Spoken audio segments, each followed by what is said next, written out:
我们正在经历一次寒冬，整个世界突然失去了流动性，不仅仅是中国经济，大家普遍认为好像这个世界上有一些国家能够独自抵御凶险的疫情，但事实证明好像没有一个国家做到了。欧洲人们进入了恐慌，许多国家死亡率接近流感，但是有一些国家平时让人们看起来好像非常强悍的，整个世界无论是工农业、旅游业，响当当都算一号。在这个时刻，死亡的人数每天刷新都是几百人，阴谋论又出来了，说德国死人少，意大利死人多，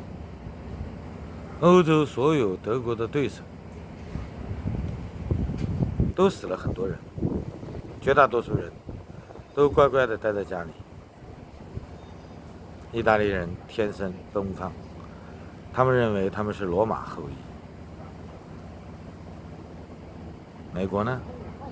美国许多州申请失业救济的人比1周前暴增了5-6倍，许多州都在申请联邦政府对他们实行政策扶持。我们也知道，美国国会已经通过了一些提案，其实比原先大家想象的补贴幅度要更高。在这一刻，整个世界像冰冻住了一样。1929年经济危机我们没有见识过，2008年的恐慌主要是房地产和虚拟经济。我们最起码都知道一点，房价在2009年跌到了谷底，许多人操盘，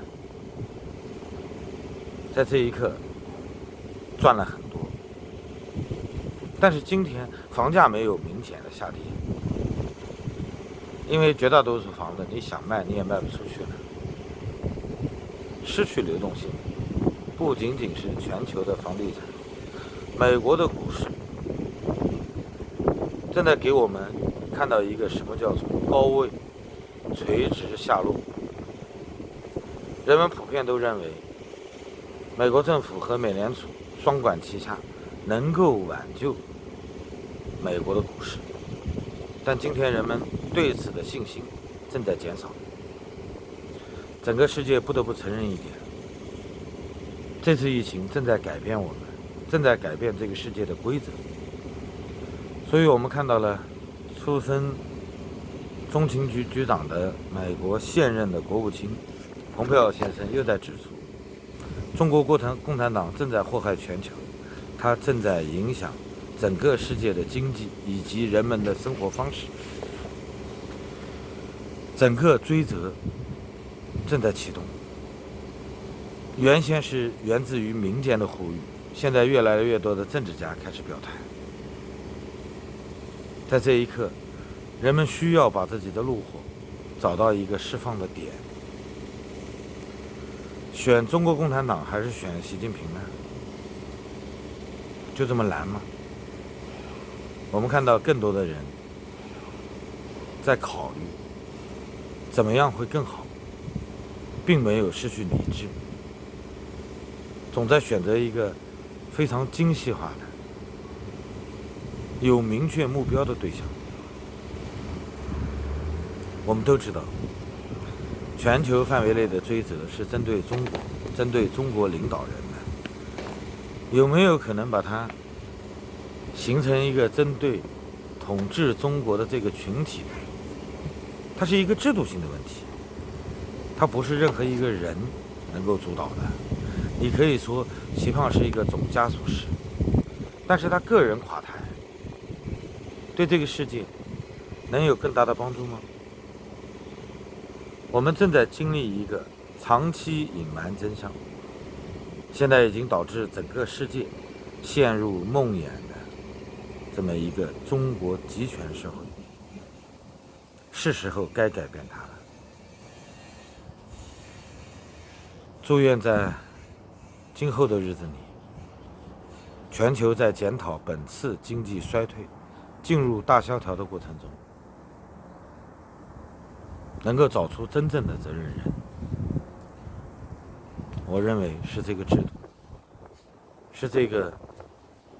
党的集权，为了保住执政地位，隐瞒一切真相，最终导致了这场灾难。它不仅影响了中国，现在影响到144个国家，没有一次全球预警，没有足够的医疗方式。现在大家都在猜，大家都在尽可能合作起来，去抵御这次疫情。有一些富裕一些、医疗资源相对丰富的国家，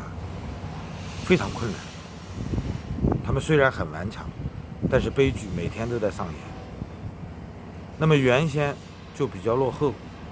甚至原先就处于战乱贫困中的国家呢，即将开始的是新一轮的人道灾难。整个世界经济的衰退，大家应该都亲身目睹了，这是没有人可以逃避的话题。现在已经不仅仅是10几个人的问题了，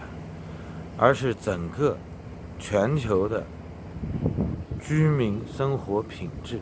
都在下降，政府能够提供保障的越来越少，